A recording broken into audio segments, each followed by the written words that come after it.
तो चलिए देखते हैं कि इस साल ईपीएफ का ब्याज अकाउंट में कैसे और कब आएगा। ईपीएफओ ने इस साल के लिए 8.25% की ब्याज दर तय की है।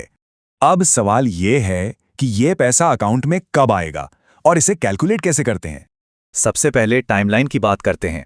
देखिए, इसकी कोई फिक्स तारीख नहीं होती है।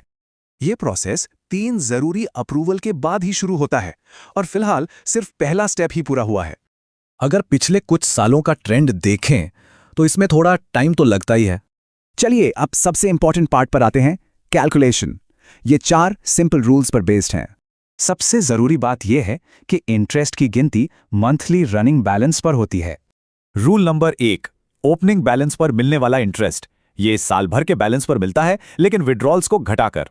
मान लीजिए ओपनिंग बैलेंस 10 लाख था और 3 लाख निकाले गए तो इंटरेस्ट 7 लाख पर मिलेगा। तो 8.25% के हिसाब से ये अमाउंट बनता है 57,750 रुपए। अब आता है रूल नंबर 2, जो पैसा निकाला गया उस पर मिलने वाला इंटरेस्ट। लेकिन ध्यान रहे, ये इंटरेस्ट विड्रॉ करने के ठीक पिछले महीने की आखिरी तारीख तक का ही मिलता है। तो इस केस में ये बन जाता है 14,237 रुपए। और अब रूल नंबर 3, जो नए कॉन्ट्रीब्यूशंस पर मिलने वाले इंटरेस्ट के बारे में है। इसमें पैसा जमा होने के अगले महीने की पहली तारीख से साल के आखिर तक का ब्याज मिलता है। मतलब अप्रैल में किए गए 20,000 के कंट्रीब्यूशन पर करीब 1,512 रुपए का ब्याज बनेगा। और आखिरी रूल है राउंडिंग ऑफ का। ये बहुत सिंपल है। टोटल इंटरेस्ट को सबसे करीबी रुपए में राउंड ऑफ कर दिया जाता है। 50 पैसे को 1 रुपया गिना जाता है। तो संक्षेप में ये पूरी प्रक्रिया और कैलकुलेशन के 4 नियम समझना जरूरी है।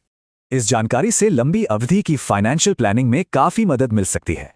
अगर आपको ये वीडियो इन्फॉर्मेटिव लगी हो तो लाइक जरूर करना, क्योंकि आपका एक लाइक मुझे मोटिवेट करता है और भी इन्फॉर्मेटिव वीडियोस बनाने के लिए। मजबूत। कमेंट में बताओ आपकी क्या राय है। वीडियो को अपने दोस्तों के साथ शेयर करो और ऐसे ही फाइनेंस और मार्केट से जुड़े कंटेंट के लिए चैनल को सब्सक्राइब करना मत भूलना, घंटी बजा देना। Thanks for watching. मिलते हैं नेक्स्ट वीडियो में। तब तक स्मार्ट रहो, इन्वेस्ट स्मार्ट।